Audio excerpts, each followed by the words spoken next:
Essa pode ser a última vez que você fala de política na internet. Já são mais de 190 páginas censuradas às vésperas da eleição. Talvez a eleição mais importante da nossa história. E quando é o poder que está em jogo, o custo pode ser a sua liberdade. A quem interessa que o brasileiro tenha a memória curta? De 89 para cá foram 7 eleições presidenciais. Chegou a hora de lembrar quais eram as promessas, as mentiras e as campanhas que nos trouxeram até aqui. Seja bem-vindo à mais nova série do Brasil Paralelo, o Teatro das Tesouras. Todos os episódios serão gratuitos. E para fazer isso, contamos com pessoas como você, que adquirem o nosso conteúdo exclusivo e garantem a continuidade da nossa missão. Preparamos um conteúdo exclusivo sobre os bastidores desse teatro. Reunimos especialistas para analisarmos os discursos, a ciência política e as técnicas de marketing que definiram as vitórias até aqui.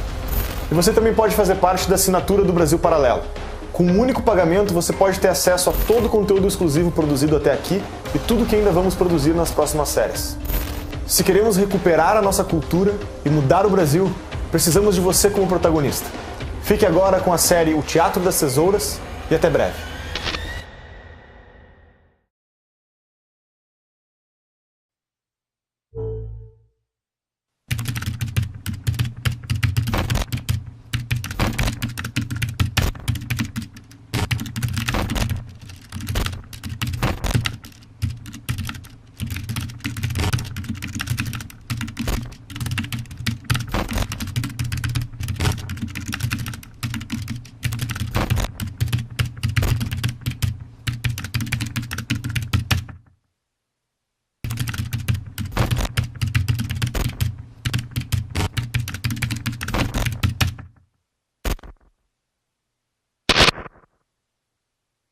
E o resultado foi o seguinte: uma inflação de 22% em junho. Dia finalmente mais calmo no mercado financeiro.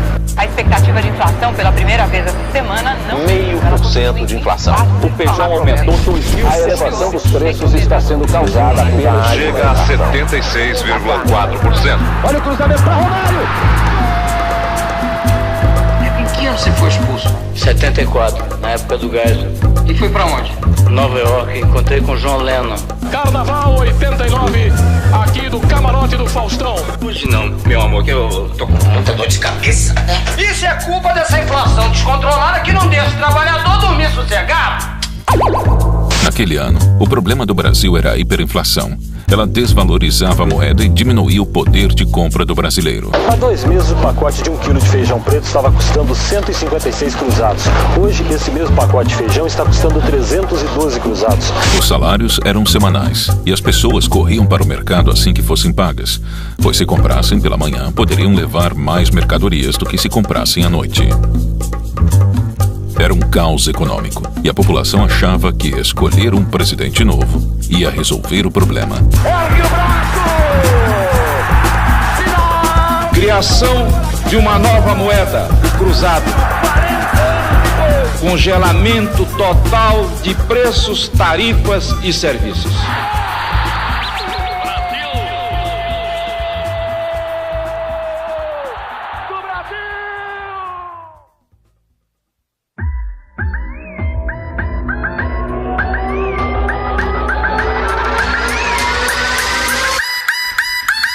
Prometo manter, defender e cumprir a Constituição. Promover o bem geral. E sustentar a integridade e a independência do Brasil.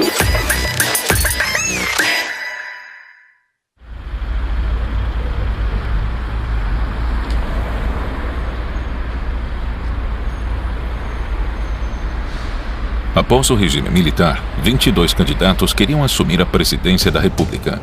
Teve cara do antigo regime, figurões de hoje em dia como Paulo Maluf e Ronaldo Caiado, e até mesmo Silvio Santos entrou na disputa, apesar de um ano antes ter negado até os dentes que se candidataria. O Silvio Santos não quer ser político, o Silvio Santos não vai ser político, o Silvio Santos vai defender os interesses do povo. Quem acredita em mim deve votar no 26. Mas naquele ano, 3 nomes se destacaram na disputa: Fernando Collor de Mello, Leonel Brizola e Luiz Inácio Lula da Silva. Brizola ganhou notoriedade quando lutou contra a instauração do governo militar em 64. Ele foi exilado e voltou ao Brasil em 79. Foram 5.489 dias de exílio, o mais longo exílio de um político brasileiro na história do país. Que para este reencontro venho, deste nosso longo exílio, com o coração cheio de saudades, mas limpo de ódios. Sua trajetória o transformou em um mito entre a esquerda brasileira. Lula também havia surgido durante o período militar. Vindo dos sindicatos de metalúrgicos, era o principal líder do recém-criado Partido dos Trabalhadores. A legenda reunia integrantes da esquerda armada, sindicalistas, artistas, intelectuais da USP e até figuras religiosas. Que a forma mais eficaz de distribuir renda é aumentando o poder aquisitivo da classe trabalhadora. Porém, a defesa que Lula fazia dos trabalhadores era contraditória. O próprio Lula não havia trabalhado por muito tempo. Ele havia exercido mais a função política de sindicalista do que a profissional de torneiro mecânico. Ô Lula, se você for eleito presidente da República, o que você pretende mudar de concreto no nosso país? Olha, primeiro que nós vamos mudar de concreto, nós vamos provar que você pode tranquilamente colocar corrupto na cadeia. A similaridade das histórias fez Lula e Brizola rivalizarem pela mesma vaga no segundo turno. Lula dizia que Brizola era um desequilibrado emocional e Brizola dizia que Lula era inexperiente demais para governar. Isso me distancia léguas desse cidadão e me faz desconfiar muito dele. O Lula é a espuma da história. O Lula está dentro do sistema. Porque há uma diferença ideológica entre nós. Será muito mais fácil derrotar ao Lula no segundo turno do que qualquer um de nós. Ainda tem o agravante, o Lula, que não gosta de trabalhar. Apesar disso, eles competiam pelo mesmo eleitorado, devido às suas agendas revolucionárias. Lula não estava muito preocupado com a hiperinflação, mas dizia aos quatro cantos do país que a dívida externa impedia que o dinheiro dos trabalhadores ficasse no Brasil. E teríamos como medida básica, primeiro, tentar suspender o pagamento da dívida externa para ver se tira o país do sufoco que ele se encontra. E eu acho que fazendo isso nós iríamos terminar a inflação desse país a curto espaço de tempo. Quem ganha com a inflação é quem tem muito capital. Brizola entendia a inflação como parte de um sistema econômico. Para ele, falsificar dinheiro novo sempre que o dinheiro acabasse fazia parte de uma boa administração. A inflação faz parte desse modelo econômico desses últimos 40 e poucos anos. Defendia a reforma agrária e distribuição de renda e muito Estado para conseguir tudo isso.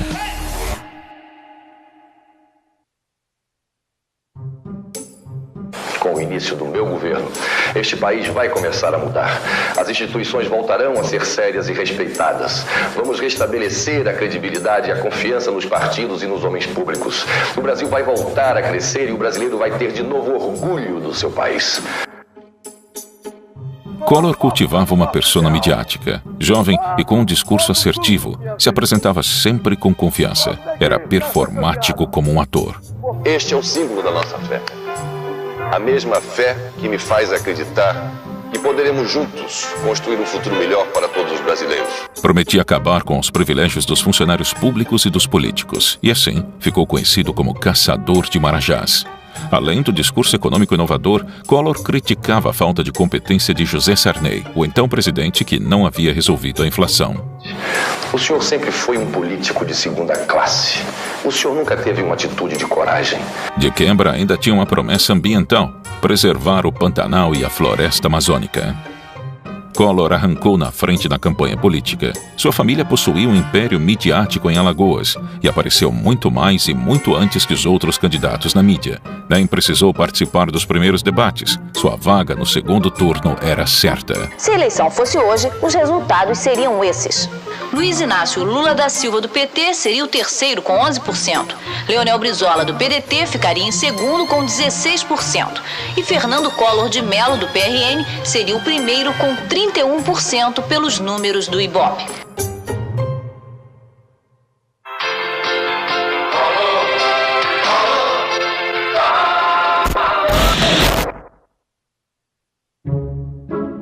Que eu vim vim aqui para debater com pessoas que querem ser candidatos a presidente da República e, portanto, são obrigados a ter estabilidade emocional.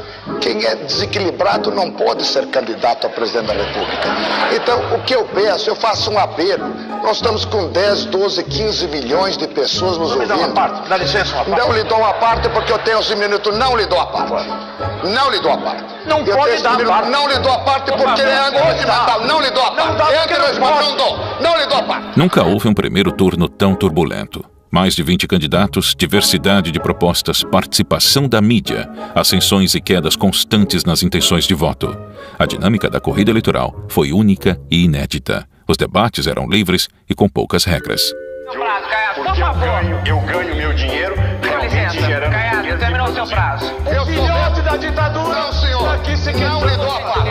O senhor tenha respeito. Eu acho importante o telespectador saber por que o Maluf é competente. Ele é competente porque compete muito bem. Terminando meu prazo, eu quero complementar. Não, terminou mesmo, Caiado. Pera um pouquinho só. Silvio Santos vai estar comigo trabalhando. Não faça demagogia. Puxando o saco do seu Silvio Santos aqui na televisão. Doutor Brizola, venha te interromper. Com licença, mas eu não restrições que reivindicam terra. O senhor me dá licença? O seu minuto de réplica. Passou 15 anos no estrangeiro, não aprendeu nada. E o pior é que não esqueceu nada.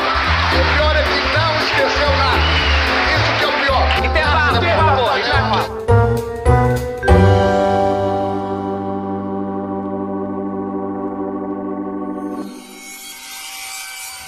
Vergonha deprimente para o nosso país a candidatura desse Silvio Santos.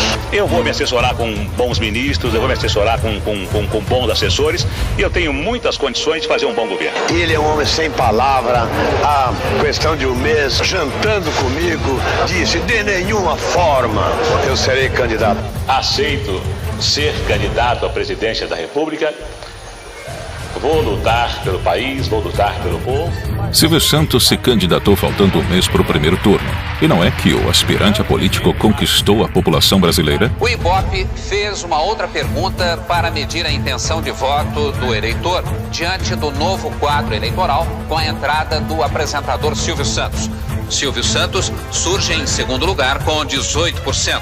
E Collor permanece na liderança. Trata-se de um cínico, jamais poderia andar utilizando os canais em benefício próprio. Eu acho que o salário mínimo no Brasil é uma coisa ridícula. Quem trabalha 8 horas por dia, no final do mês tem que receber um salário mínimo que seja o suficiente para sustentar a esposa e 2 filhos. Enfim, eu estou sabendo que nada disso vai sair na televisão do senhor Silvio Santos. Dele que veja essa gravação, pode saber que o meu conceito que faço da conduta dele é este, exatamente o que estou dizendo aqui. Mas Silvio Santos não durou muito tempo na disputa. Alegando que o apresentador não cumpriu o regulamento eleitoral, Brizola fez uma manobra para caçar a candidatura do homem do baú. O candidato do PDT, Leonel Brizola, anuncia no Rio que vai pedir a impugnação da candidatura do empresário Silvio Santos. No pedido, o PDT argumenta que o empresário é dono de uma rede de televisão. Ele está exercendo a direção daquele império, daquele complexo, e a lei é clara. Ele não se desincompatibilizou. Silvio ficou irritado quando lhe perguntaram se era verdade que o ministro Oscar Dias Correia iria pressionar os juízes do Tribunal Superior Eleitoral para não impugnarem a candidatura dele. Nós somos brasileiros tentando fazer com que esse país progrida e ainda no meio de nós, brasileiros de nível universitário como vocês são, há piadas como essa a respeito da justiça. Aqui no bairro do Morumbi, na frente da casa do empresário Silvio Santos, aumentou a tensão nos últimos 10 minutos quando se ficou sabendo que o quarto juiz do Tribunal Superior Eleitoral também votou, como os 3 anteriores, pela impugnação da candidatura. Menos um candidato na roda foi um alívio para seus adversários. Eu acho que foi correta a decisão do tribunal porque moralizou o processo eleitoral. Com Collor garantido no segundo turno, a disputa se concentrou em Lula e Brizola, que brigaram até o último dia pela vaga.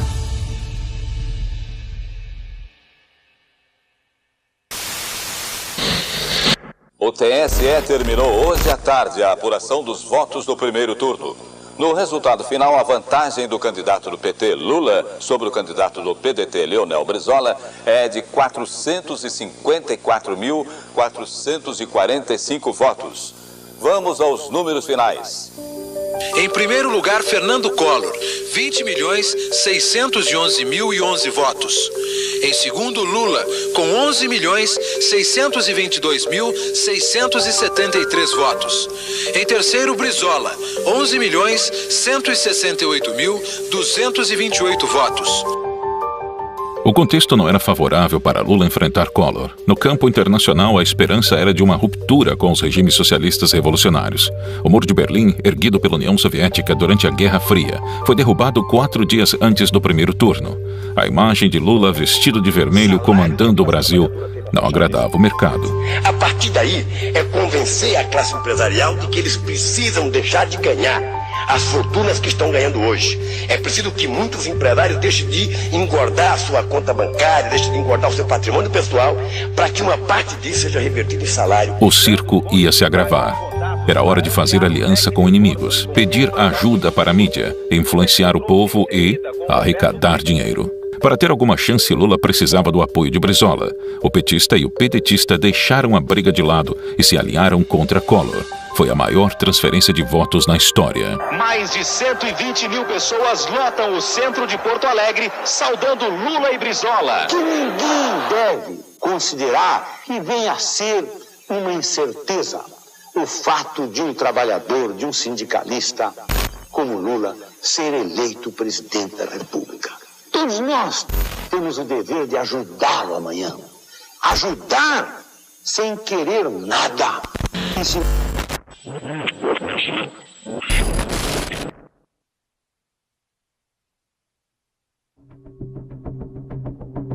Ronaldo Caiado, que também foi candidato presidencial no primeiro turno, denunciou a campanha de Lula. Naquela época, partidos políticos eram proibidos de receber dinheiro de empresas privadas. A alegação de Caiado era que o petista havia recebido $200 mil por meio de Caixa 2 para aprovar um projeto da empresa Lubeca em São Paulo. Vamos continuar conversando hoje sobre o caso Lubeca. Pois os últimos acontecimentos mostraram que ele próprio era um dos principais envolvidos na bandalheira. Do outro lado, PC Farias, tesoureiro de Collor, arrecadou $160 milhões burlando a mesma lei. O esquema funcionava como um clube de afiliados onde diversos empresários participaram. O caso ficou conhecido como Esquema PC. A batalha eleitoral foi nutrida por milhares de dólares obtidos ilegalmente. Da garganta de Lula ecoava que era hora do povo tomar o poder. Collor dizia que era hora de uma limpeza na política nacional.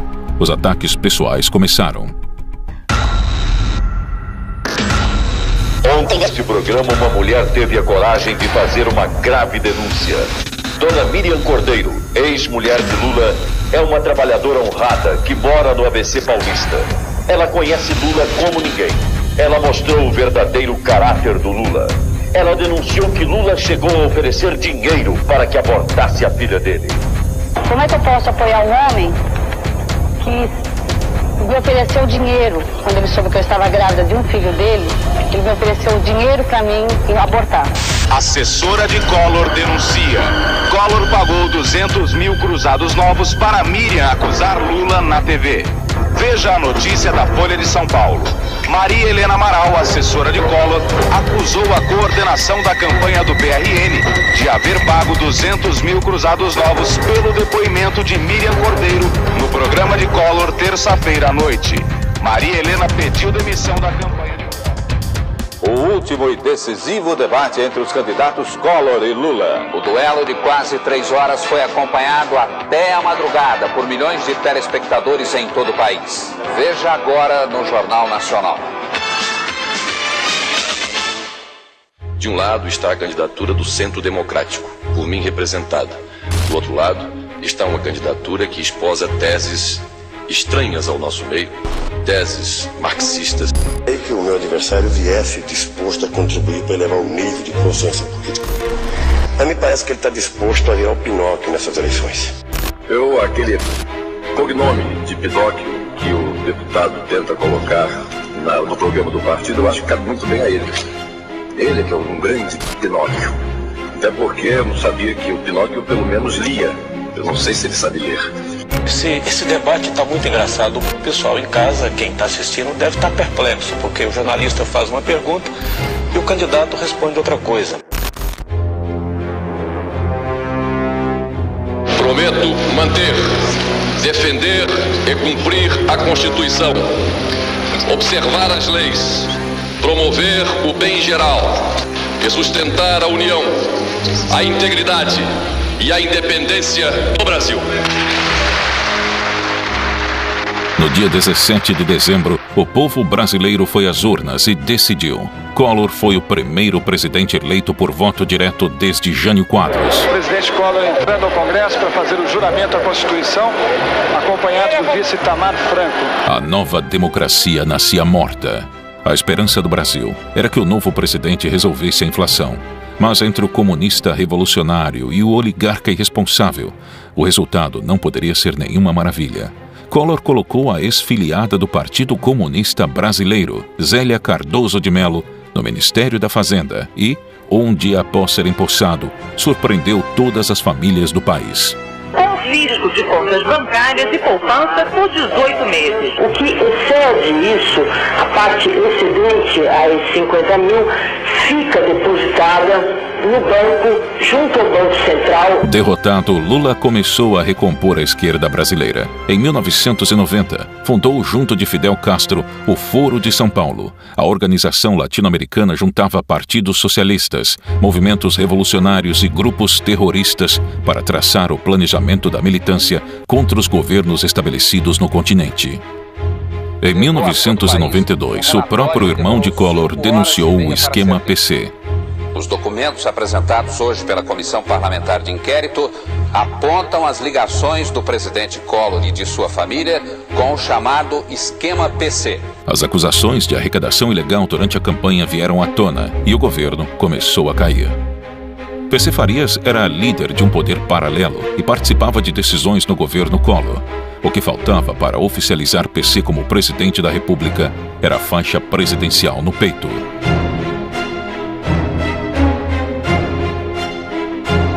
A oposição aproveitou a brecha e partiu para a derrubada de Collor. O movimento pró-impeachment está crescendo muito e nós achamos que nós vamos ter uma maioria de 2/3 aqui no Congresso Nacional. No dia 1º de outubro de 1992, o Senado iniciou o processo de impeachment. Mas, durante o julgamento, Collor assinou a sua renúncia para não perder seus direitos políticos. A partir deste momento, Fernando Collor é presidente afastado e assume o vice-presidente da República, Itamar Franco. Em 1996, PC Farias e sua namorada foram mortos a tiros na casa do empresário. Até hoje não se sabe quem foi o mandante do assassinato da peça central do esquema de corrupção que derrubou Collor. O primeiro presidente eleito por voto direto depois de 29 anos. Foi também o primeiro presidente latino-americano a sofrer impeachment. O novo Brasil não foi construído.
Com o início do meu governo, este país vai começar a mudar. As instituições voltarão a ser sérias e respeitadas. Vamos restabelecer a credibilidade e a confiança nos partidos e nos homens públicos. O Brasil vai voltar a crescer e o brasileiro vai ter de novo orgulho do seu país.